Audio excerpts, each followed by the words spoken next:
welcome back to Cast Me to Hell with me, Seb. And with me, Robbie. And this week we return to our must-see horrors with David Cronenberg's The Fly. Yeah, it is Jeff Goldblum, the sexual man, taking his turn as the leading man in this.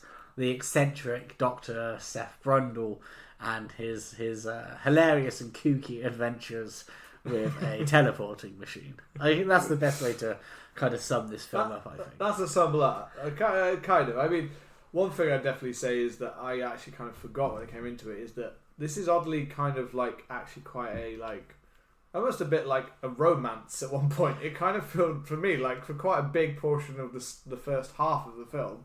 It was more about like Gina Davis and Jeff Goldblum like relationship developing. Yeah, I didn't realize. I forgot how much was actually just like that part of the story. It was actually quite refreshing to have that kind of You know, you expect Cronenberg to be a bit weird and a bit odd with it kind of thing, but this is probably one of his most like commercial films. Yes, even though it is weird and it does get to weird points, yes. But in terms of like what he does, this is probably one of his most normal. Yeah, it's relatively straight-laced, isn't it? Yeah. You know? I just remember thinking, like, whilst watching it, it starts off, like, and straight off, Jeff Goldblum's trying to pipe. Straight off the bat. Straight up pie. But he just goes for her. But also just how weird Gina Davis's ex-boyfriend was in this, you know? Yeah. Like I always had this thing of being like, the first time I watched this film, I really liked her ex-boyfriend. And I was like, I felt really bad for him when he got his arms, like, broken. And I was like, fuck, he was a good guy. And then watching it back, I was like, what? How did I think that at all? I didn't remember him at all, to be honest. I completely forgot about him. But yeah, I definitely remember him being a bit problematic. So yes, yeah, you were definitely going after the problematic male. You idolised that man. I idolised him. Like, I must become that suit-driven executive in order to rule over women. That's how you get women. You have to rule over. I have to rule over a high-power job. Like Weinstein. Yeah, you know? Like Weinstein. It's all Weinstein here. Yeah, it's all Weinstein. Well, so this was.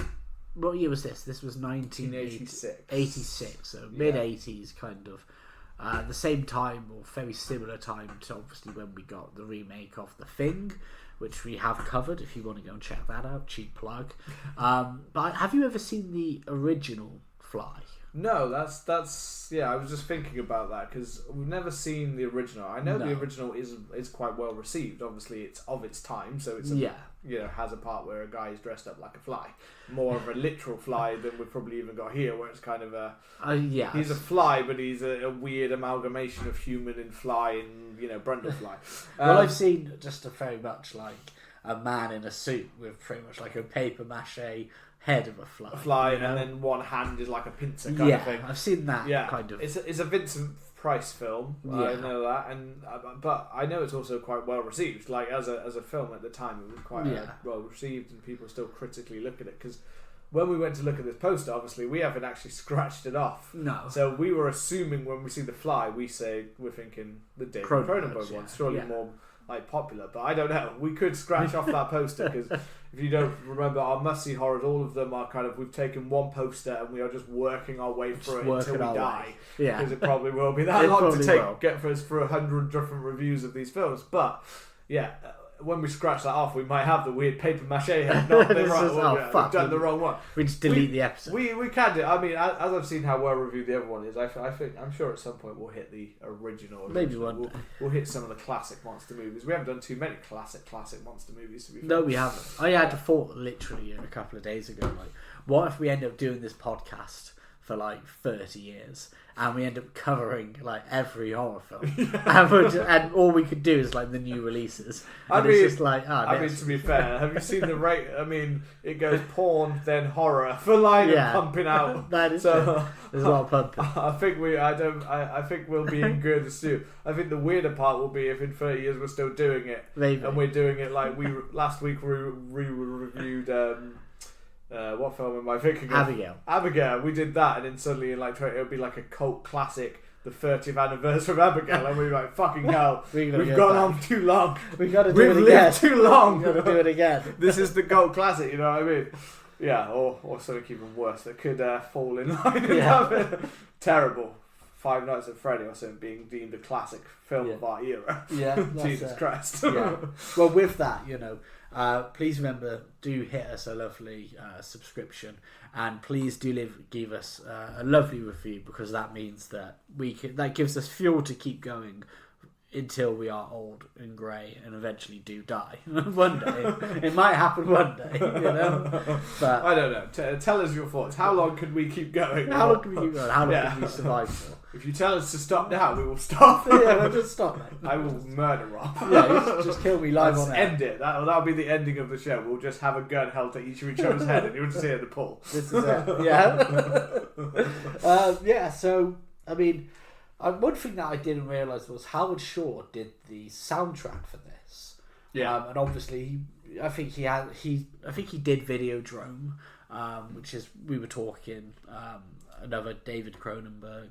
I think he has done some other stuff, but obviously the big thing he's known for is Lord of the Rings. Yeah. And I kind of forgot that, because it opens up straight away with the title credits of The Fly, and it has this very orchestral piece, very like foreboding, quite dark and quite kind of quite gloomy almost, and it definitely sets the tone for the film. The theme feels Cronenberg to me, even if it doesn't like because the opening, and then you've got quite a sciencey kind of that kind of science looking opening credit parts, and then it goes into the scene where it doesn't really. The opening of the film, the first part of the film, to be fair, doesn't match that theme at all. No, you think it's going to be like a rainy night, and it's going to be like somebody running away from something. Instead, it's like Mr. Goldblum just looking at Gina Davis and being like, "Damn, I want to pipe that." He's just he's on the fuck. He's just he's charming in his own scientific way. He's a bit nerdy, but he's a kind of she's looking for her stories, and she's looking for that science story to make something big. And he's like, "I've got a better one than any of these people here, but you'll have to come and see my pipe." You've gotta. It's really weird because it does get straight into it. That he's basically like, I think within the first 10 minutes, he's like the back at his weird studio flat. Yeah, it's really not. It's not a long film. It's 96 minutes long, which I think is quite tight for this. Yeah, I feel like it could have been there's someone else directed this. It would have been way longer. Would have added more stuff. But I kind of like. What I also like is actually it literally feels like it's coming. It almost feels like you're coming in mid conversation of something happening. You feel like you're in the middle. It's like you have to take a moment to catch up. But I actually kind of like it. It's kind of like I feel like Cronenberg's there's no fat here. I didn't feel like there was much fat to this film at all. I felt like it was pretty much lean to the point of. We get into it, we get to the thing. For some people, I probably wouldn't be surprised if some people think some of it's too fast at times. I could see glosses past, it gets... The Brundlefly actually happens, it all kind of happens rather quicker than you think. There's much more of the kind of the build-up to him making the decision, to be honest, than there is of... I think it goes on for longer, him making the decision to go into the machine, than it actually fully changing. We have a little bit after, obviously, but when it starts to fully change, I feel like that really happens in the the 3 acts are literally, to be fair, pretty much half an hour each. Pretty so much. That's why I'm saying it's tight. It's kind of right in there. And like you said, we get pretty much straight to them going there, her believing him, Just not so, I feel like the 80s, and then she gets taken to the middle of the... It's in the middle of an industrial estate. There is even there is a reaction from her, a kind of, oh shit. Yeah. I should be here. I've just got You're about to murder me. Who are you? Are you are you the Zodiac? Are you are you the Strangler? I don't know. Which one are you? Who are you? Which murderer are you that's on the release in the 80s? Yeah. Because it's in the first maybe 10 minutes, he's they're back at his place, and he's like, I'm working on the teleporter. I almost expected more build up towards that, because like you said, it's very much he introduces the teleporter straight away, and then he's spending a long time saying it's not ready, and then he does it, and then the change kind of does happen relatively quickly, and it seems like once the change happens, the film really starts to go into full throttle. It changes very quickly. His attitude, and starts to see the building, and I think a really positive thing about this is that I forgot, and forgetting about it is actually how much of this film is actually it's not just Goldblum's film. It's kind of equal sharing with Gina Davis, and she does get a thing, and I think she's really, really good in this film. As like that sort of, like, she doesn't feel like your classic kind of. She's not just following on from someone, and she's not saying anything that's wrong to him. Everything she pretty much is saying is like right.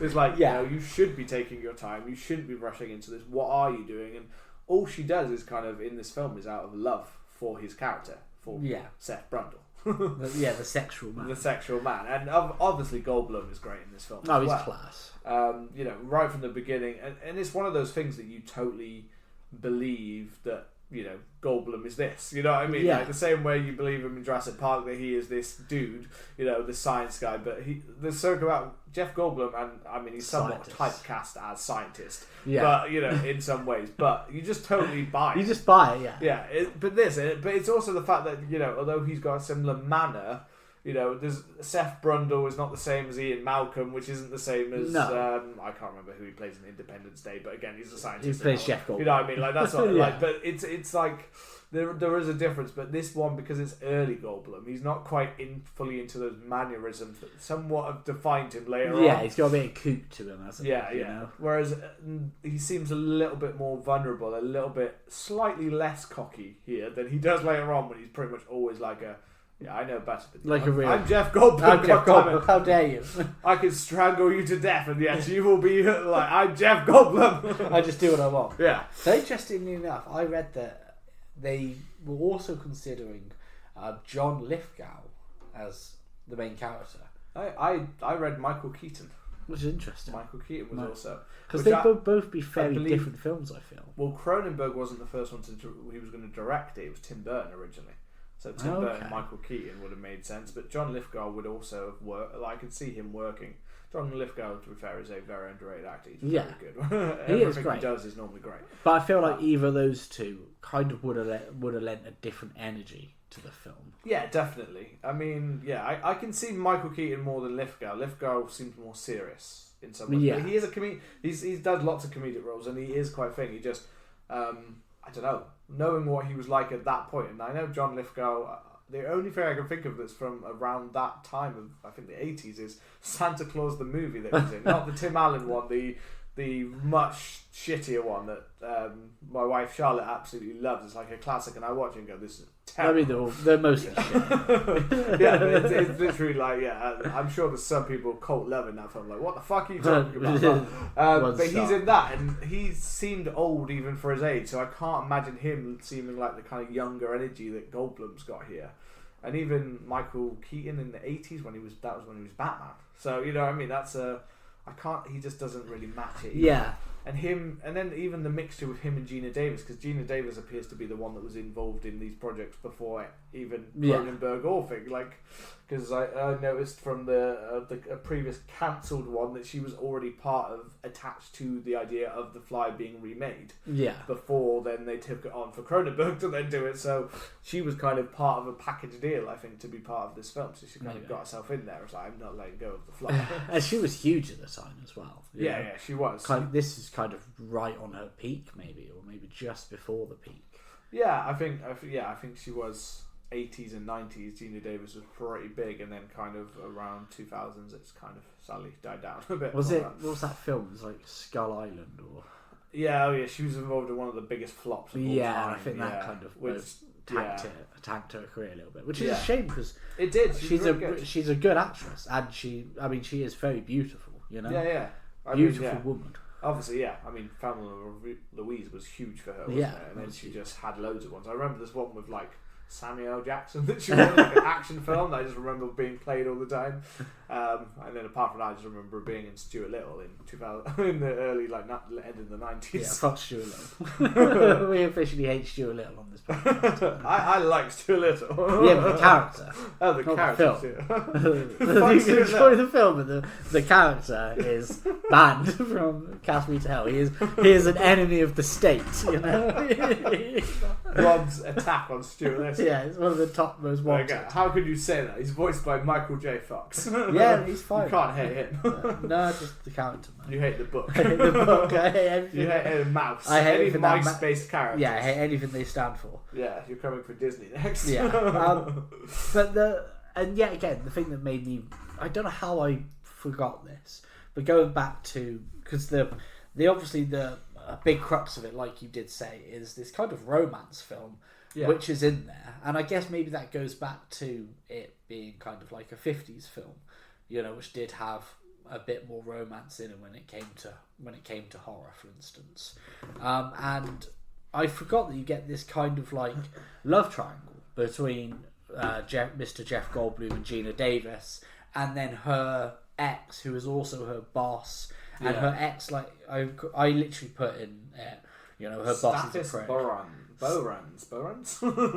I can't remember how it's pronounced in the film, the Borans, but he like keeps a key for her apartment, and like she comes back home and he's fucking waiting there. Dude's proper fucking stalker level. He is, isn't he? He's really fucking weird. I mean, even like love triangle, because no one wants him. No one wants part of it. It's more an invasion love triangle where he's forcing his way into them. It's like that thing where it's like literally while they're asleep, he's forcing his way into them. It's that thing like, two people have consented, and then it's like, is it sex? And it's like, well, Jesus hasn't consented. It's like Gina Davis and Seth Brundle have consented, but he hasn't. Yeah, I was going to say, it's literally like an obsession coming in there. It's basically like if me or you got obsessed and basically Dora tried to be the third wheel in one of our marriages. I mean, I am in yours. You're completely involved. That's what I mean. There you are. Like, that's it. Yeah. But to the level of like, I'm not going anywhere. I'm just going to sit and watch you sleep. Yeah, it's the things that he does. He's controlling. He kind of plays with the idea of her job and whether she can do that. But then he turns it around on her, and then he sells the idea of the story when she. Because a major part of that is that she starts to say to Goldblum, "You've got to let me have this. You've got to let me go on record." And he's like, "You can't do that."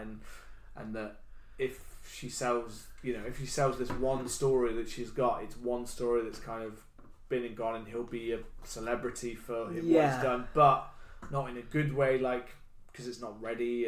But she could be the book. She could write a book for it, kind of thing. But he tries to fuck it over there. Like he fucks her over at every turn, basically. Well, he tries to fuck the relationship at every turn. Well, they, when they first meet, he tells her all about the teleporter, and Gina Davis is like, "Great, I'm a reporter. Obviously, I'm going to say this." Yeah. Jeff Goldblum says like, please don't do it. It'll ruin it. Like all the investors will want to know and everything.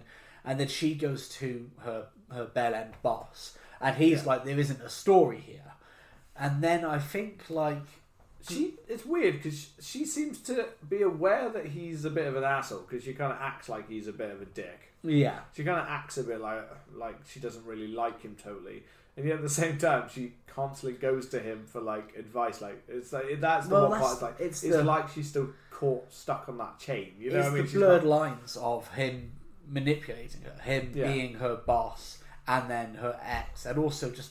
Like randomly, like even when he has her key, he like doesn't give it back to her, and he's like, "I'll keep on to it in case I need to like make sure you're okay." And then one minute he's like saying the article, you can't take the article off. Yeah. And she's saying, "Is it because like I've started a relationship with this guy?" He's like, "No, like I'm your boss. There's no article." And then as soon as she officially starts like fucking him. And she's getting piped by Jeff Goldblum, and she's like, "I'm going to write this book about him, and we're not publishing it. We're just going to document it, and it's ready." Then he's like, "No, you've given me the story. I'm publishing my story. It's so my we've story." got it. Yeah. So he's constantly fucking like toying with her, Yeah. She still keeps going back to him for advice. It's one of those weird. It's a toxic relationship we've got going on here. I literally don't know how I thought the boss was like completely different. How I thought the boss was a good guy the first time I watched it. I feel like you could easily just miss like the parts of him, or kind of switch off maybe when he's around or things like that. I just literally looked when it was like, he has her key. I'll keep an eye on you. Oh, he's being a friend. Yeah, and then he's being lovely. Yeah. How nice is that? He's like you literally switched off between like, "I want you to publish this story." Okay, and then you came back later. I'm now going to publish this story, but you missed the great. context. Yeah, of he's supportive. He's really nice. He's been helping her. He's been doing it. It's like you missed all of the bits in between. Where it's like, I'm writing a book. No, I'm just telling the story. No. I like you doing the story He's for her. doing the How story. nice is this? What guy? a lovely man. Yeah. So, well, I mean, that's the thing. There's a lot of these. A lot of the stuff with the boss that I completely forgot about. Yeah. And then there's just a lot of nice like moments, you know, where he's like. You just kind of get little montagey kind of moments in a way, like not to like rock music, level. but to like, you know, as he's like testing and practicing things, and obviously we have a couple of the gross scenes because we have like the baboon that gets the rip literally baboon. completely evaporated to like a bubbling kind of mess of disgusting, like turned inside out. Yeah, you get like the skeleton kind of pop out kind of thing, Yeah. and it's proper body horror as Cronenberg's known for. You know, it's got some proper gross like that happens with that. Is it both the chimp and also do we get a goat at one point or something like that? No, I think it's the goat. Okay, is it a goat or sheep? Oh, there's I think some it's animal that goes in there, isn't there? There's always monkeys. Yeah, I'm pretty sure it's always monkeys. It's really weird, the idea that out of all the animals that you'd be like, yeah, that's cool to test, it's monkeys. Like they're just. Well, I guess they seem more expensive in my mind. they are, but I guess they're closer to a human than a dog. They're trying to match us. Yeah. Yeah. He goes in just because the goat worked. Or He's the like, dog the worked. goat worked. It's a machine that only teleports goats. Yeah, because the problem is it's only Yeah, he can only get it at that point early in the film. He can only get it to do things like her tights that she sends through. It's only doing those, but it won't take the human man. It can't work out something to do with the DNA of the human. And he's kind of realizing with her that actually it might be the wrong way around. Like he's looking at it the wrong way around, kind of thing. He's trying to get it to match it instead of like recreating it in that kind of way, which is part of the problem that then comes when we get to the point when he is kind of, I can do this kind of thing. He keeps thinking he should. He keeps thinking he should give it a try, and he's been wondering that pretty much from the beginning. Literally, early on, you can see how badly he kind of wants to jump in it and show. So he understands that obviously to make living tissue and teleports the second baboon, which actually survives. Yeah. So, but it's that nice little romance I think that builds throughout that I found quite refreshing. That it's kind of, we really do get to see these characters bond, which is so important for what happens later. So even when it does speed up, when he starts changing and you get less of that bond, you know why she is kind of fallen like completely into him. You know? Yeah. There's a bond there, there's a love there that kind of holds it together. And if this part had been glossed over, it wouldn't work in the same way, because you'd be like, why the fuck is Gina Davis hanging around? He just pipes some other lads. Yeah. You know what I mean? His skin is falling. His skin looks fucking awful. Skin looks you know rotten. what I mean? He like fucking rotten. So why the fuck is she standing around? And we went back to an episode that we did kind of around the start of March, which was In Memoriam, Sexual Men We Didn't Want to Die. I'm pretty sure you mentioned Brundlefly. I did indeed. You know. Not the Brundlefly part, the No, Goldblum part. But when he's Seth, not Brundlefly. Yeah. But all of this creates that, like, because it's when you think about it, it's a kind of a tragic film, you know. It is. It's a proper. This is like in there with American Werewolf in London or something. Like that. It's got an arc that is sadly mainly just tragedy. There's not much happiness that comes out of any of this. Nobody really walks away from this, you know, unhurt. Or fine. I mean, Gina Davis walks away a little maggot. Yeah, she walks away a little maggot. Not just Seth Goldblum. Yeah. Seth Goldblum mixing the two. Goldblum. Yeah, I don't know. Jeff Goldblum would be hung anyway. But it's that thing. It almost takes that, like, vibe that the 1950s film had, you know, of being and that era of sci-fi of being like man and science pushing itself as far as it can. But I feel like you haven't watched the original one of The Fly, but I know a lot of those and of that time they focused on the themes, but they didn't quite have the tragedy to them, I don't think. Whereas this leans into they wouldn't go as dark often. No. Some of the better ones I have seen are when they actually went a bit ahead of their time and went, we're going to embrace the darkness, but they quite often wouldn't. Although I guess one thing that does link is the they would always focus on the romance. There's always a romance back in those movies. So that's why this one. There's always a broad, isn't there? This I think pushes the body horror aspect. Of what I'd be like, but I think this one still feels like it stays quite like close to that kind of that classic style of like a man and a woman fighting against something that they can't control. But I don't know what the ending of the original is. I can't imagine it being like that. Yeah, I can't imagine it's this. Shotgun to the head. He's just fucking shotgun to the head. I can't those things. I can't imagine it at the time. I mean, but only a communist would do that. I didn't look it up because I was like, I'll be surprised. I'll probably wait for a surprise when I watch it because I probably will watch it. Yeah, I'm not going to Google it. But I know that at the same time, also, and I haven't seen many Vincent Price horrors either because I always thought his were sometimes deemed as like really creepy and sometimes deemed as really cheesy. So and The Fly seemed like one that would fall realistically in your head. You go, that must fall surely more in the cheesy than the creepy kind of thing. But you never know. I don't know how they do the style of it. I learned from The Birds. I think The Birds opened my eyes too. But a lot of those old horrors not having to be quite so like. Oh yeah, cheesy, that's what I mean. Some of them do, and some of them do actually have way more depth and darkness, and people do undersell like how good these ones are. Although at the same time, that was Hitchcock, and Hitchcock's a different level on that. Because I like another thing that I want to say before we kind of get to that where he goes for the transformation. Yeah, is you get another quite like scene that shows that developing relationship when they're doing the steaks, Yeah. He teleports one, and it tastes like absolute like dog shit. And then she eats like one that hasn't been teleported, and it leads him to believe to understand like I think it's like replicating it instead of like, or synthesizing it instead of like reconstructing it. So he kind of cracks it, and then Gina Davis goes off to confront Stathis about him publishing it. Yeah, and Jeff Goldblum gets drunk and is like, she's crawled back for pipe. That's when he's like, I'll show her, I'll teleport. I'll show her, I'll teleport from one side of the room to the next. Yeah, and the part of this is the I think there's somewhat a tragic the tragedy is right from there.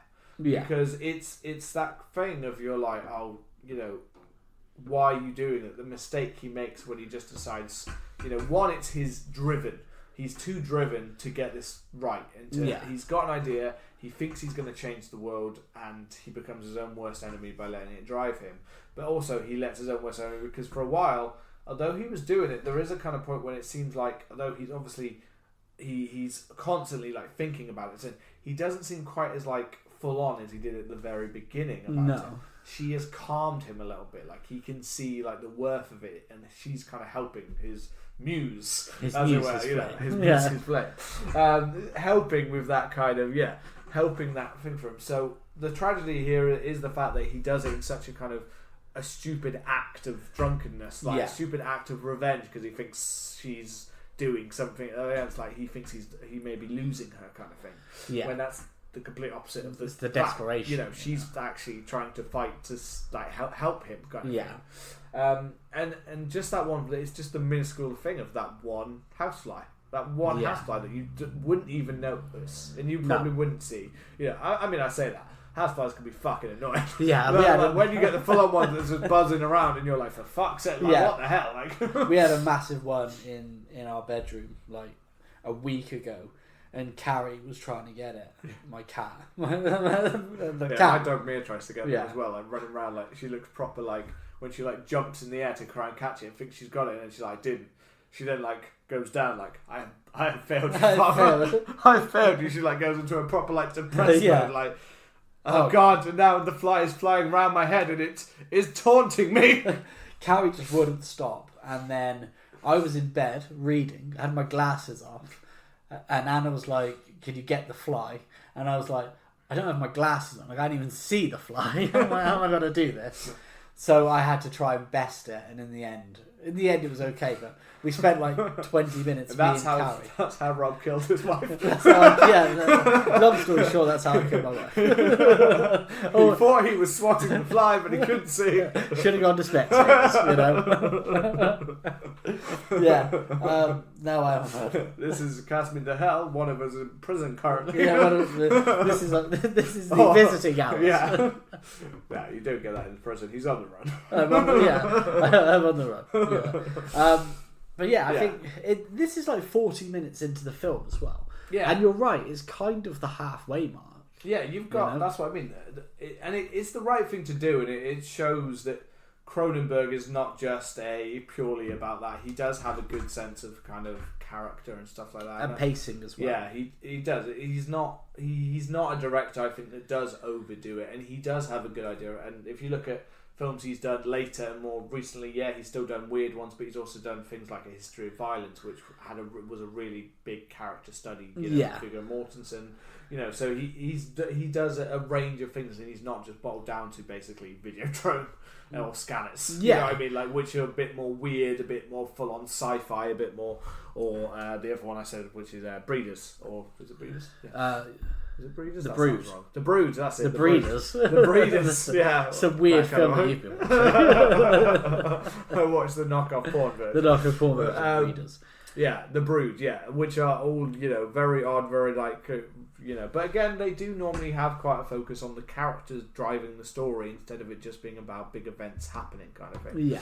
So he's always been a character based on, but it's just interesting in this film, I think, where it felt like it was a bit more commercial to be like the fact that in the middle of the film it was meant to be a big old body horror where he could push this to the limits of body, and he does when he gets to it. Yeah. But, it's when you see this like smaller story playing out in what you're expecting to be this big story about the fly, and lots of people, and I could have seen lots of other people directing it and doing a very different thing with it, very much more, straightforward, whereas really he never really truly becomes like the full fly thing until very near the end of the film, and then it's not seen as like oh my god, the monster. It's seen as, oh, you poor thing, what I mean? So you just feel bad for him. Like, he's not this terrifying monster, whereas someone else could have made this and gone, Rob Zombie's the fly. Rob Zombie's the fly. He's going around killing white trash. Yeah. And he's literal fly that just runs around the town and just bangs people. It just rapes people. Yeah.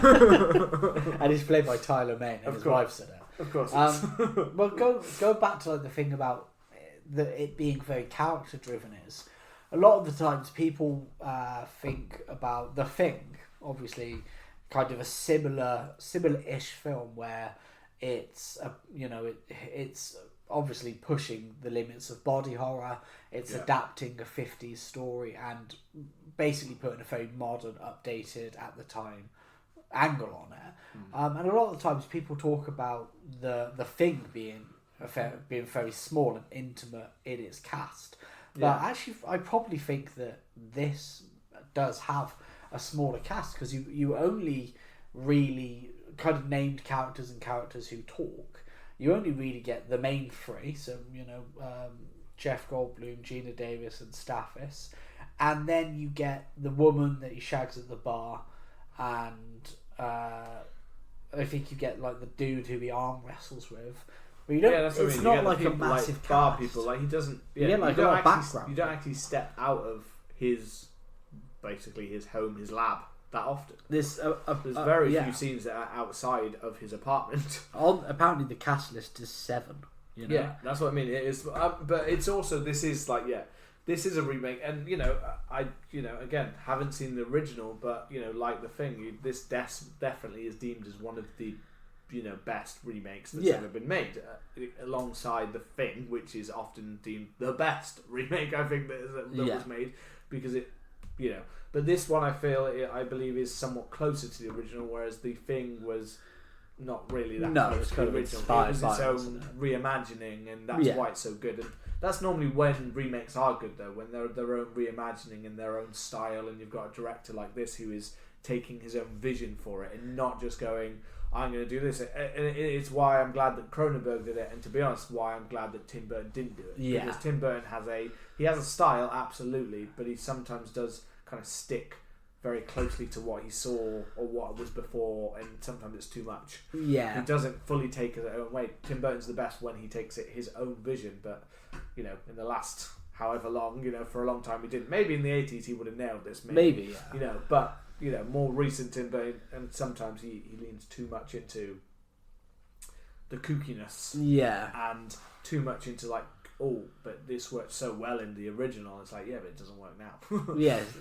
Or making it really fucking weird, like, no one will get over Johnny Depp's Willy Wonka. It haunts your dreams. Yeah. They just think, children say, is he coming to diddle me? Yeah, is he coming? Is he coming to is diddle he coming us, soon? Which is weird, because to be fair, I liked the new one, but Shyamalan looked more like that one than he did like Gene Wilder. Yeah. But he wasn't as creepy. He wasn't as creepy or diddly. Yeah. In fact, he looked like he would be diddled himself.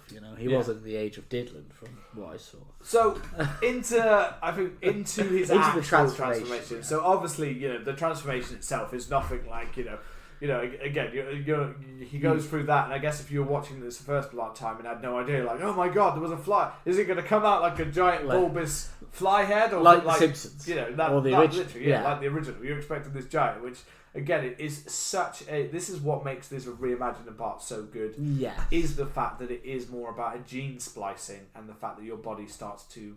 The body horror of what Cronenberg's great at. Instead of, this is what I mean, if someone had gone, I think, like I just said, Tim Burton would have tried for the head. He would have tried for the weird fly head. Yeah, I think certain directors would have gone, we can make that look good.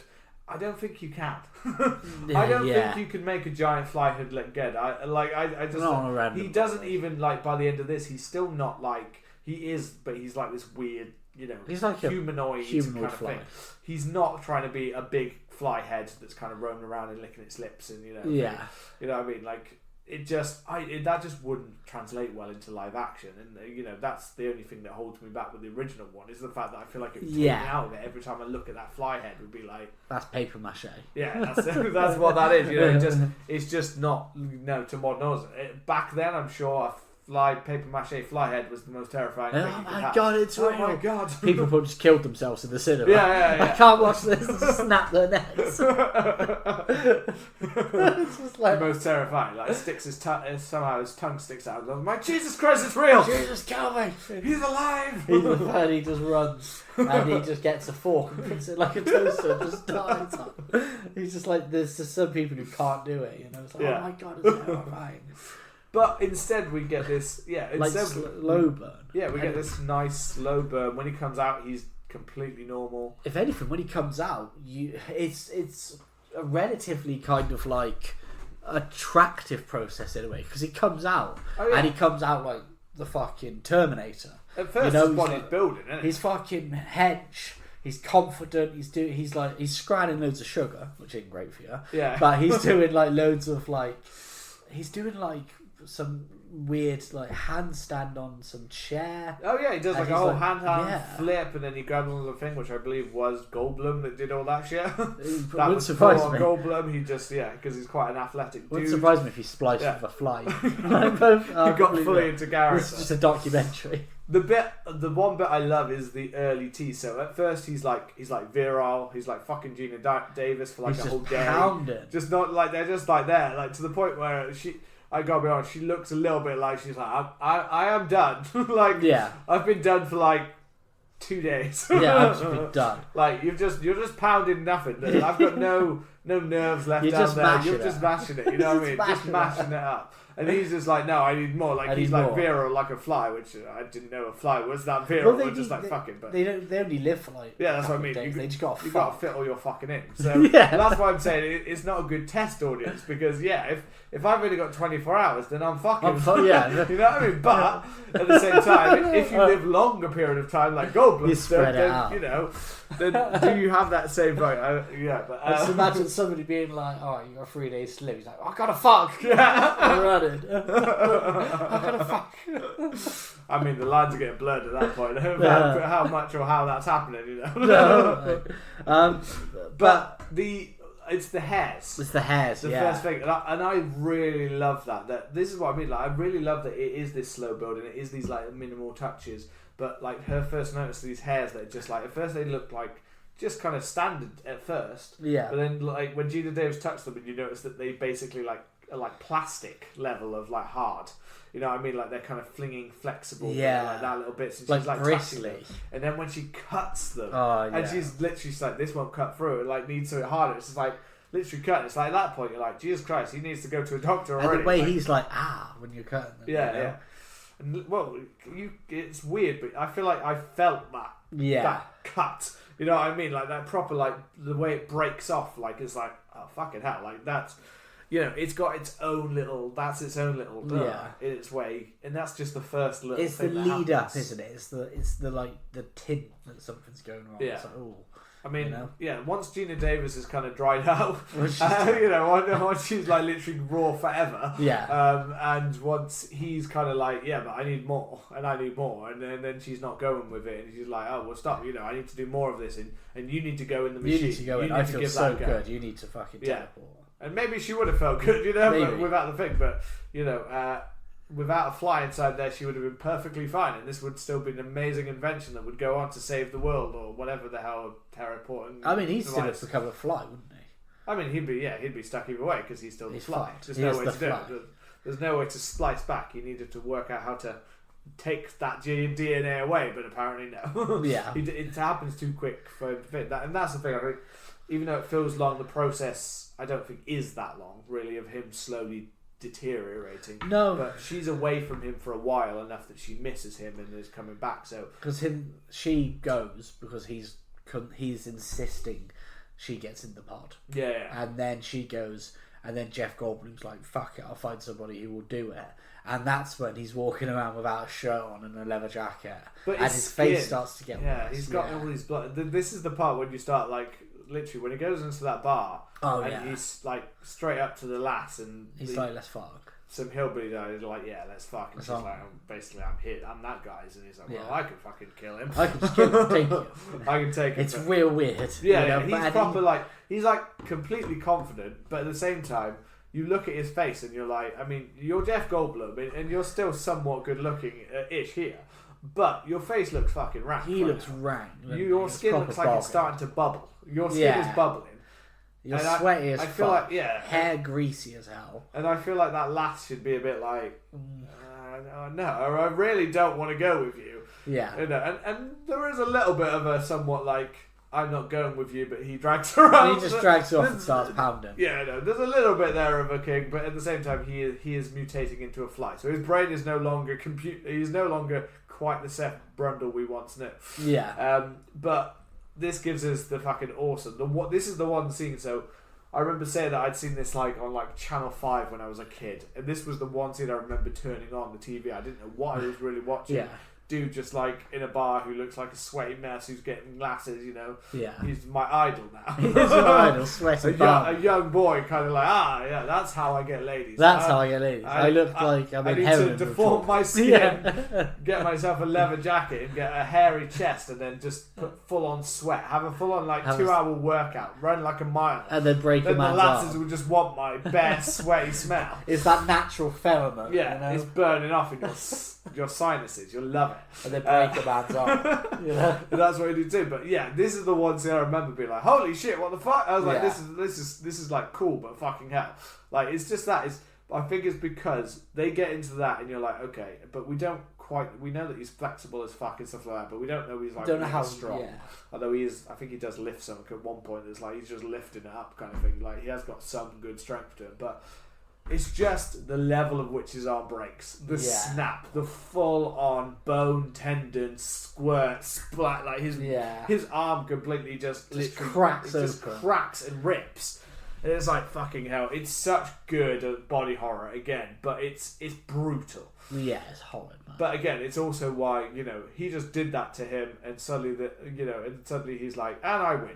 Right, let's come on, drag you out. And at that point, you'd be thinking that she would, one, try and fight back and get away. Because one, she should already be worrying because he looks like shit. Yeah, he looks like a naan bread. He looks like a naan bread. Smeared with shit. Literally, like that's what's he looks like you're really. And he's already dragging her out, and she just saw that what happened to his arm. So what the fuck? Like, what the fuck does she think is going to happen to her? You know what I mean? If she's down for sex, I mean, fucking hell. Like, what is going to happen? What's going to happen? And he just raw dogs, man. That's the first time I ever watched this film. Does it show the sex? I didn't think it did. I thought it just showed it the day after. Did I miss that? It shows the day after, but it implies raw dog. Oh, yeah. I mean, she's just yeah. Because I remember thinking, like, fuck, she's walking around with the fly baby in her, like 100%. Yeah. You know, even after just one. Yeah, of course, all that. Yeah. And then she's. The fly sperm can't contain no condom and no condom they just shoot straight through it. They just go straight through it. And like Gina Davis comes back, just sees he's been pounding this random girl, and then she just goes, and you never see her again. And I was thinking, like, fuck me, that's so weird. Yeah. Well, it's because she comes back in. Isn't this where it gets the classic? It's the classic line: "Be afraid, be very afraid," which is quite a well-known line, obviously. I don't remember actually hearing it. I think that's when she goes in that she says to the girl, because she says you need to get out of here, and it's like you should be very afraid, kind of thing. I think that's the way it says it. I think that's when it says it, but that is obviously a well-used phrase that became beyond it. But a lot of people forget that actually came. People think it came from something else, but it actually. People think it's from the original, like it sounds like a Vincent Price line, like it does, be very afraid, but it actually originated in this film. But even though it's been used in loads of different films, loads of different things, this was the original content for that line, which is quite classic kind of thing. But when she said it, she literally pops in at the perfect time because the lass is like about to be forced into because he tries to get her in there as well. He tries to get the bar lass into the pod as well, and she's like, "That's weird. Like, what is this thing? Like, get me away from it."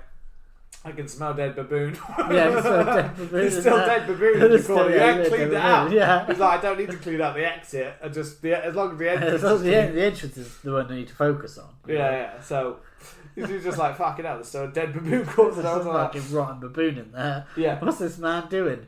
This strange nan-bred looking man. And this is when he's being really, like he was taking her out of the bar. He's being properly forceful, pulling against her, and Gina Davis is there to be, to get her out of there, and then be like, "There's something wrong with you, and you're not realizing it." And she's trying to tell him, and he's obviously not accepting it. He's like, "I'm the best I've ever been." Even if you look in the mirror, and the golden god. Yeah, and he starts clouting like the wooden beams, doesn't he? Yeah. Starts punching. Yeah, that's when the strength comes. Like he's literally like, I can fucking put my fist through this. I am a god. He is the golden god. Yeah. Again, I have the strength of a fly. I have the strength of a fly. If a fly was a man. I mean, as a man. Yeah. Literally, I have the strength of a fly. I have the strength you can't of a fly. do shit, mate. You can't pick anything up. I have wings. Where are your wings? They're at a centimetre size on my back. Yeah. I can fly these wings. He just dies a day later.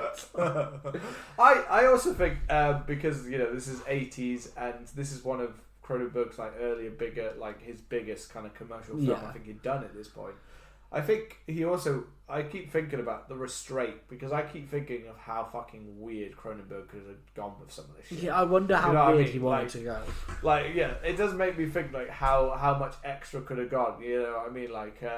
Banging some lass and it's not sperm that comes out, it's maggots. That was so fucking great. But that sounds like a Cronenberg thing to do, like fucking maggot. Maggot, yeah.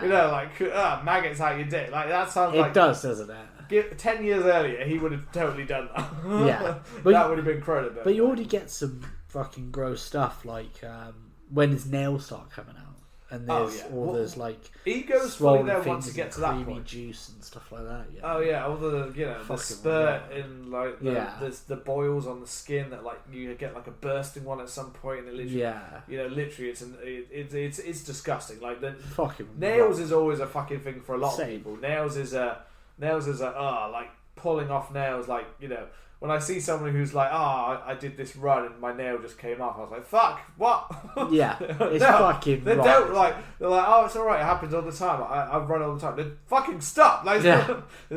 Your nails shouldn't be coming off, it's a bad sign. Oh, it's fucking rotten. I remember when I was young. If I had to peel my nail off, fuck it, and then just, surely it's underneath it's just exposed nerve. It's fucking rotten. Yeah. I remember when I was young, I was skateboarding, and I was lying on my stomach doing it, like just rolling around the ground for some reason, and I went under my nail as I kind of like went against the concrete, and I almost like ripped my nail off. Yeah. And it's fucking rotten. So that scene just real got to me, man. It just, I don't know what it is about those, but there were just something, you know, when they're like saying certain things that they do to you, and like if they're torturing you or something like that, Nails. and that's like things like that. There were lots of things I think, maybe, you know, it would be fucking disgusting, horrible. Yeah. Even to be honest, the idea of them it'd be fucking horrible, yanking out my teeth, doesn't affect me as badly as the idea of suddenly going, we're going to take this nail. The idea of getting pliers and going, we're going to yank these nails out. It's like, at this point, you got it. You've got half my family. He caged up, and you're going to kill him if you don't if I don't tell you what you want to know. Fuck it. I'm telling you. Yeah, I'm telling you. This is where to find them. This is where kill him. Kill him all. Just leave my nails. Just leave my nails alone. And then, because I can't remember if there's a point where I think it's after after he's shagging that woman, where she kind of goes. He definitely that's when the fingers are falling off is when he types into the computer like what the fuck's going on, and it says that there's two things in there, and he's like, if A's set Brundle, what's B? And then it says that it's like a fly. Yeah. And that's when he realises. But there's a point where she disappears, and then when she comes back, he's really gone down, you know, when he's like he's walking on the on like the crutches, and I thought he looked like something from Dawn of the Dead, you know. Well, he started having things like that because she comes back and he's skinny, his parts, you can see bits of his body are missing, even some of his skin is missing. Yeah. And then, because that's the scene when she walks in and his ear with the donut. Yeah. That's he's fucking sick on it, and then his ear falls out. And and she's just like, oh my fucking, like, it's gone from like you look bad to like something how are bad you even alive at this point? Like she's literally there like, Jesus fucking Christ, what the heck? Like I can't even look at you. You're that disgusting.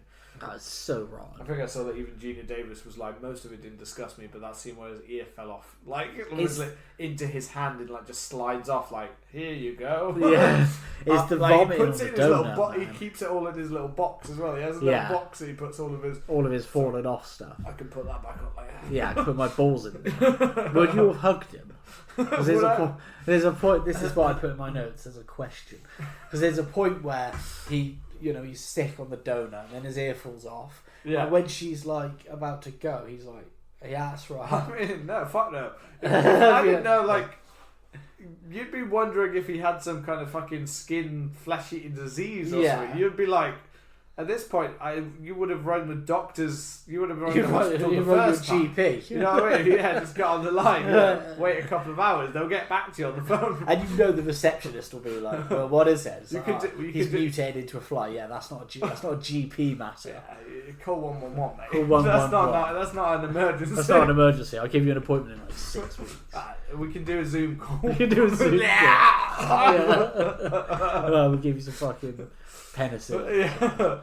No, you don't want prescription drugs. That's overdoing it. That's what we're doing. Yeah. Just take some paracetamol and have a little rest. Take some paracetamol, and if it's worse, do you want us to sign you off work for 2 weeks? Yeah. That solves all your problems. Yeah, but then because he's also like scuttling around the walls at that point, which is real fucking cool as well. You know. And that's when he calls himself the Brundle Fly. You know. Yeah. And that's kind of like the official. Point of him, not the point of no return, because that is going in there, but that's the point of him almost like becoming detached from Seth Brundle, no longer identifying with that man and actually being like, mate, I am a fucking fly boy now, you know. Yeah, and he's losing in all of his reason, his kind of compassion, anything like that, you know. Yeah, I mean, the effects are made. I believe this film won an Oscar for that. It won an Oscar for the Chris Wallace and Stephen Dupas win the Oscar for makeup for The Fly. I'm not surprised, man. It's incredible. Yeah, I think it's probably the only area they won anything for. But it's fucking, this is all practical. You know, and it's that the way he looks and the way it's still thing. And to be honest, there's even when we get down to the final, the Brundlest of Brundley flies. Yeah. At the very end when he's that humanoid, the progression looks like how thin he looks in that one scene when she walks back into the apartment. He looks fucking bones, and you look at it and go, how the fuck did they make, he's a slender guy, but dude's also got fucking muscle. Yeah. And somehow they've made him look so goddamn thin, practically. Like, I looked at that and I was like, how did you do that? Like, that is... I know there are amazing things, like we talk about other ones, like The Thing or whatever, being like, fucking hell, how did you do that body scene? That's amazing. Like, still holds up today. I'm not saying you don't think, but it holds up in the way that it's like, it still looks fucking amazing effect. You still think, how did they do that? But honestly, that, making him look so goddamn thin and lifeless, and losing it and his body parts connected, but him looking so inhuman, but it's still, at this point, still Goldblum underneath the makeup. Yeah, you know what I mean? It's just like, man. Jesus, how have you done that? All the way down until he is just like that little walking stick of a nothing left man, and you're just like, how have they made you look so? Yeah. The effects here, because this is nowadays you'd be like, oh, they've just CGI'd around it and your things, but then it was like, Jesus, you really, it's incredible. Definitely deserved that Oscar, but. And you've got, this is also around the time that she finds out, is it Veronica? We've just been saying Gina Davis. Gina Davis, yeah. But anyway, Gina Davis finds out that she is with child. And my note says she is with child. And that's when she goes back to, but she also goes back to her dirty Weinstein-y boss. Yeah, her dirty Weinstein. To be like, I need help. He's, he needs help. You need to help him. You know how to get an abortion. He takes as a way to, and somewhat he also takes that as an opportunity to be like, so we can destroy him, back we can sell it. Oh, he's got this machine. We need everything that he's got, kind of thing. But also, I'll help you get rid of the bastard. The bastard seed. Oh, that dream that she has is so horrid. Yeah. It's fucking gross, man.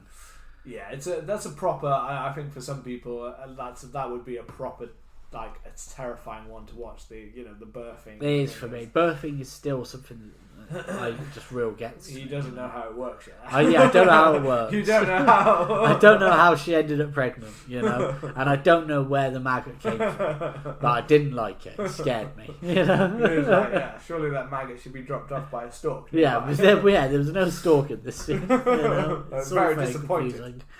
Not like they told me. It's all weird. But this scene's so gross. It proper gets me cringing just watching it. And that anxiety is really nicely sold. You know what I mean? Because again, this is why I said it's kind of an equal billing in a way for Gina Davis alongside Jeff Goldblum, because although he's normally alongside him earlier on in the film, and you could also say this is mainly her perspective more than his perspective. But obviously, we do get some scenes of just him where she's not there, and so it's not just only her view of it. But these parts, obviously, when he's at this full-on Brundle flight, there's not a lot he can really do, so you have to focus more on her story for a while. And, this kind of freaking out, and then, obviously, that's when, when they have that visit, and kind of he overhears, doesn't he? He goes after them, kind of thing. He knows that she's pregnant, and he starts to kind of, his brain, obviously not working the way it is, tries to think, but that is my only... the legacy. That's the legacy. That's my DNA. You can't just destroy it. You can't get rid of it. This is his brain going full on fucking. He's no longer reasonable. Yeah, he's gone. And he has this kind of strange idea that he'll crossbreed his DNA with hers and the babies, and that will somehow save him. Well, I've got to be honest, at this point his body's already well past done. You know what I mean? Even if he can be stabilise it so it doesn't keep going, it's you don't want to be like that anymore, man. Yeah, you don't want to live anymore. I mean, most people would have got out of this game long before you get to the final form. Yeah. Most people would have been like, fucking hell, I'm done. Well, yeah. Jesus Christ, I'm falling apart. I'm either going to the hospital or I'm done. Just jumping. You know what I mean? And as he's a scientist train. And he realises that no hospital can help him anyway. Yeah. It's at this point, it's fucking hell, you would have shot yourself long before. You just fucking. Not too early, but that scene when she walks back into the apartment level, that's the point when it's to be honest, I'm surprised she didn't just strangle him out. Yeah, she just kill. When you said, would you hug him, my first thought was, no, I would kill him. I would kill him. I would I would help him. You would help him. I would just give him. Maybe I'd give him a hug, but midway through, I'd like snap his neck. Yes. Because I can't imagine it's not like although he was muscular at one point, now he seems like he's pretty easy to break his bones. Yeah. And that's the weird bit, that he goes from like, it helps him go muscular, like he's Spider-Man, like Tobey Maguire when he gets the muscles after the day he gets bed, but that kind of thing. But he helps him go muscular, and then his body goes deteriorating down, changing into that fly form, and it's just, it's like at first it builds up his body to then break it back down again. Goes peak male to fly male. To fly boy. Well then, so obviously Brundlefly kind of abducts Gina Davis, and that's where Stathis is like, I'm going to go in with a shotgun and I'm going to take Brundlefly out. I'm going to be the big hero. That's when we get the great scene where, he melts Stathis's hand. And then he melts his legs, and it's so good. But obviously now you realise that it was deserved. Now I'm like, it's deserved. I mean, I'm not sure anyone deserves that. But now I don't feel bad. I think he's a pretty asshole character to the point of you're like, okay. And also, you kind of deserve this, and you were going to try and off him and take everything. So even though I do believe that he is in The Fly 2. I think he's back in there. He doesn't die, does he? He doesn't die, no. But no, I think he's back in The Fly 2. He's taken he does end up getting it. In The Fly 2, I believe he's the baby daddy. Not to say that The Fly is in, because obviously Cronenberg does not count The Fly 2 as part of his continuation of his. And Gina Davis didn't want to have any part of that either. So, I think I'm sure I read that they used her birth scene as the opening scene of. I think they reused footage, but she didn't want to have any part of it because she was like, "No, I don't want to do any of that stuff again," and she didn't. I think it somewhat left a bad taste in her mouth. Some of it, like of this, somewhat left a bad taste. Some of the body horror was just a bit much for her. Like she didn't quite realise she was signing up for it. It wasn't quite so grotesque. Which she should have. It's Cronenberg. It's a brutal like not thought thing, but exactly what deserved. But it's also just, again, every scene you've seen with Gina Davis, the heartbreak you feel for her of like the fact that this is someone that she actually truly loved, and just seeing him, and the fact that at first he just rejects her once he becomes it. He rejects her like she's not, and she doesn't really completely understand why. She just knows that it's done something to him. She knows he's gone through, so she knows it's related to that. It's got to be, But at first it's like the rejection, but then it's like, oh my god, it's just like the pity and the loss that they've had, and what they could have had and what they've lost. Which is why building that character up so well at the beginning works here. And just that, when she gets to this and she's just like, Jesus. And then, I mean, it's the ending I do think is truly like when he's at the point when he is this full on, when she rips his jaw, little headed, you had the jaw coming off, and because she rips the jaw off, and then it's almost as if like the jaw wasn't even necessary. Like he then starts to like transform into like that little bug head fuck, The proper he just falls up, that's when his whole like body kind of properly goes to become that. Out comes, I guess, the fly, the proper fucking fly. It's amazing. This it's so gross. It's so well done. It is, just that level of he looks like he's dipped in barbecue sauce. That's what they did. They were just like, we've spent all our budget, now we have to just cover him in naan bread and barbecue sauce. Fun fact, Jeff Goldblum really turned himself into a fly for this role. He literally shaved his whole body down and had his whole skull reshaped to be this little final version of the fly. He's like, that must be all of it. His bone distended and all sorts. But no, obviously there's no Goldblum left there. It's a puppet. It's an animatronic kind of puppet kind of thing. But it's just the fact that mainly this thing only lives to the fact he's got to this point for him to basically like put the gun against his own head and be like, you need to. Well, it doesn't say it. But well, he still kind of tries to get her. He kind of pushes her into the telepod, doesn't he? And then he puts himself in the other one, and he begins the countdown, and then Stathis actually, comes back and he shoots the telepod. He gets her out. And then I think he breaks out of his pod as it's kind of open. This is when he's still somewhat not human, but he's that's before the last change, though, isn't it? No, this is after the last change. Is it? I thought it was. I thought he literally the kind of the rest of his jaw skull falls off, and then he's like that sad, pathetic like leftover. I always thought that, and I forgot about this. But then what actually happens is it's really weird. He ends up like fusing with a part of the telepod and all the cables. So then you get like this Brundlefly, which is also like half cybernetic. So like his legs are gone. And it's been replaced with like a fucking keyboard. He's got like a mouse coming out of him, you know, and he's like fucked. And that's when he crawls over to them, and he puts the gun to his head, and he's just like, fucking do it, you know.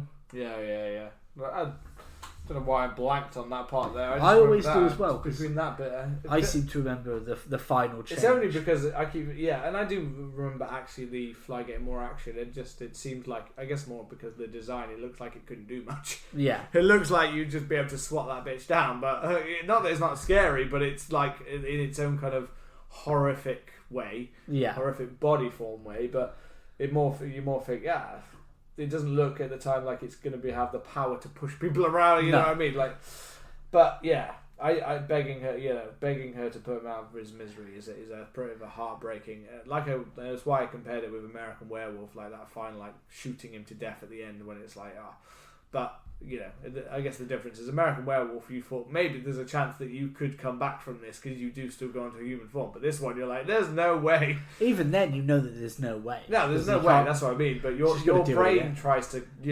people, you sometimes watch certain films and you're like, I wish, I want this to go out the way it is because I know what a good film it is. But I kind of sometimes, once in a while, you're like with a character, you're like, kind of wish you just don't. Wish you didn't die. Yeah. Can I watch it this one time and it doesn't happen? You know what I mean? It's like changing it in your head. Like Ed's good. It's like the one time you want to watch American Werewolf and be like, this one time he doesn't die in the alley. He just gets to go and live on, and he gets to be free. He gets to go and be an American Werewolf in Paris. Yes. There's the nice philosophical like. That's how we want to re-edit things. We want to be able to just go, I'll get my happy ending this one time. Just this one time. And then the rest of life can be shit. And then as soon as its credits are done, it's and that's it. But that's it. One day I'm going to come home and I'm going to watch that ending, and then it'll be like, you'll hear a message from like God. I granted your one wish. Yeah. You now get the happy ending of American Werewolf. Shit, I should have wished for something. Yeah, what did I why was that my one wish? And you only get to watch it once. Yeah, so you can't show it to anyone. He was like, I was like, I didn't even pay a fucking attention to it. I was too busy looking at you. It ended. Yeah, I wasn't even watching it. Rewind it. No, what? You rewind it, it's the same one. Yeah. He's dead. Yeah. He's dead forever. But yeah, and as I said, Gina Davis is fantastic in this final scene of just, Jesus, like, having to put the person you love out of their misery and having to see what he's become and this creature and being like, what the fuck has happened here? Like, what has happened? Like, Jesus Christ, like, how has this happened? And, and he technically, I believe he's still got a machine that actually works. Yeah. It's still got a pod that could change the world or whatever, but, at this point it's like, who gives a shit?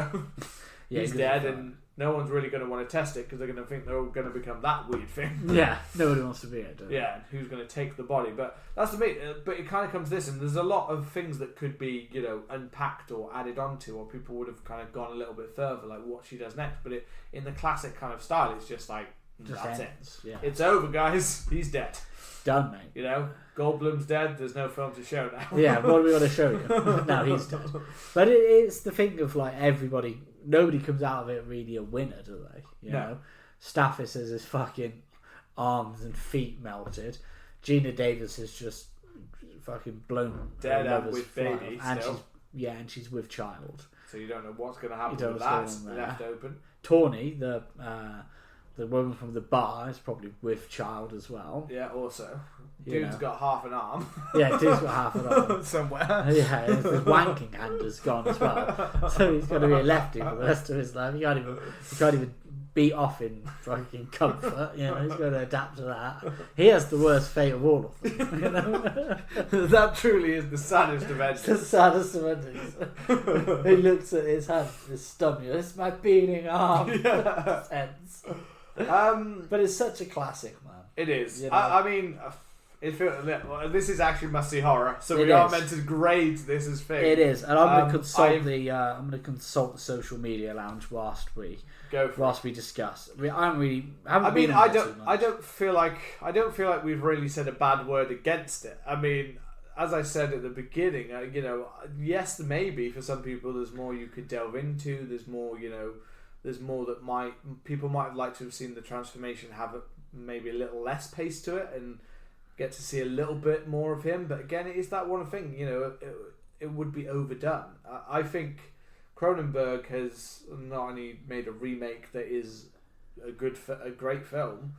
I think he's also made a really tightly edited, well-made film, and I think it's possibly, for me, of all the Cronenberg films I've seen, it's the easiest to watch, and it's one of those where I forget every once in a while when I revisit like a classic film, and I forget how much actually it really is good.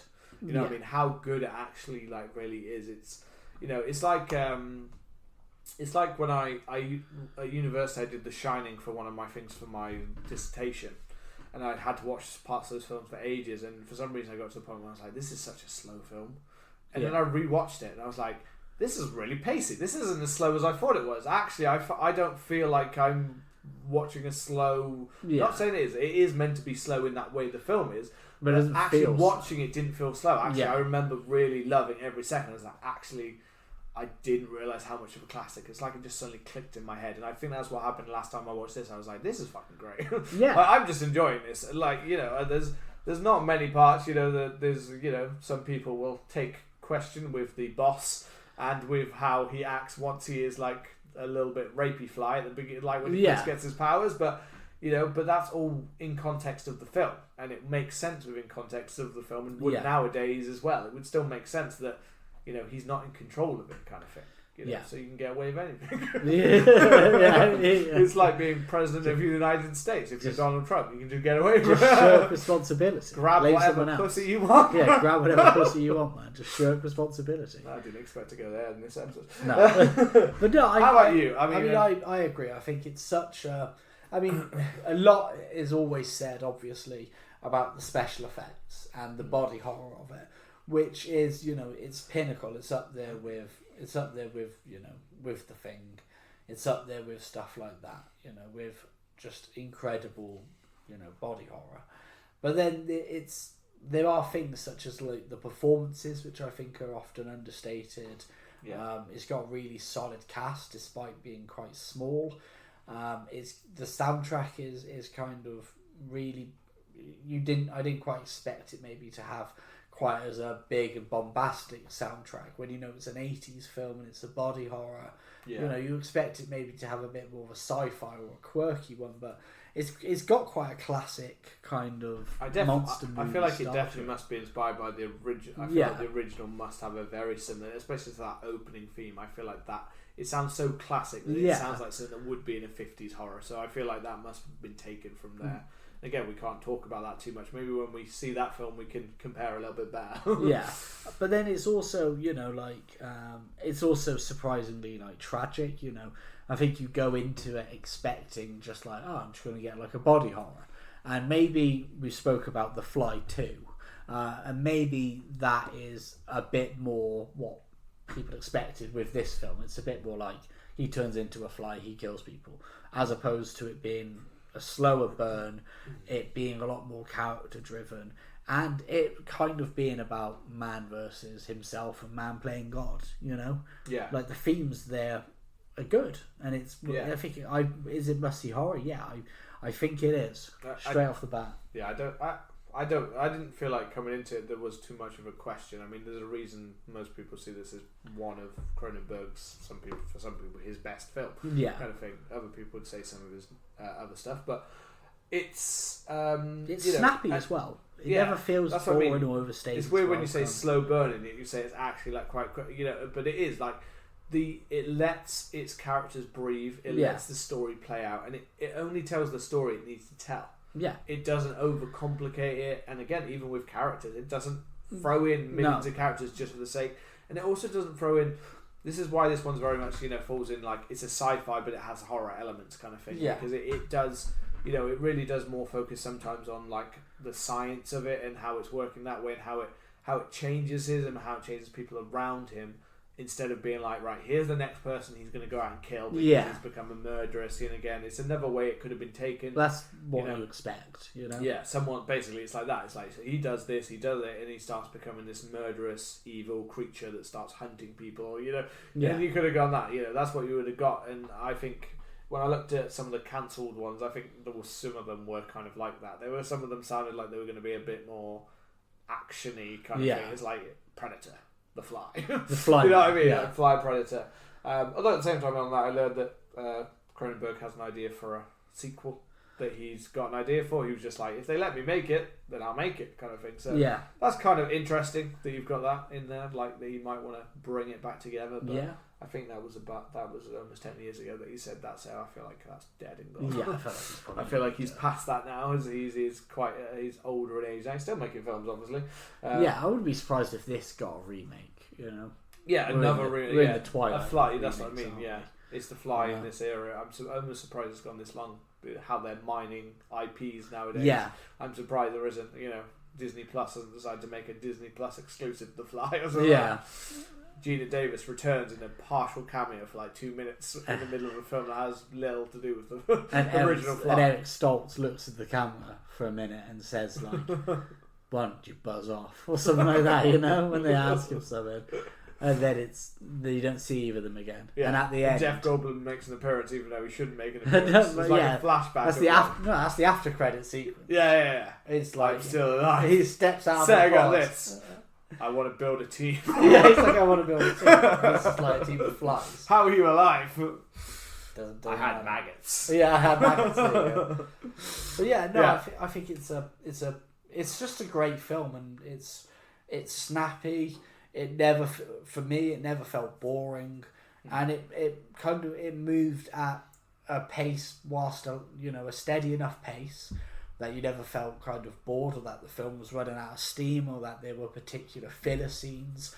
And it's still, enough that it's still character driven enough that you care for the core cast, so that by the end of the film, you kind of think it's pretty fucking heavy, Yeah, absolutely. And, it does deal with quite a few good themes in there. Did you have any social media lounge? No social media lounge. That's dead for this week then. Dead for this week. Make sure you bring us more of your ideas. If you've got any ideas on the fly, then make sure you come and tell us about it. Now let you wrap up. Well, that is our thoughts on David Cronenberg's The Fly and our little foray into another musty horror. And we are both on the same side, so there is no civil war at the present time. But come and let us know your thoughts on The Fly, and if you think it is a musty horror. You can find us on Twitter and Instagram at CMTH Podcast. Please remember to leave us a lovely review and hit that subscribe button. We spent a week in the top 50 film history charts in Apple UK, which is pretty fucking class. So please make sure you keep us in there. Or we might die of not. You keep us in there. You keep us in there. Yeah, we'll come and get you. Don't ever stop listening. We'll see you next week. Bye bye.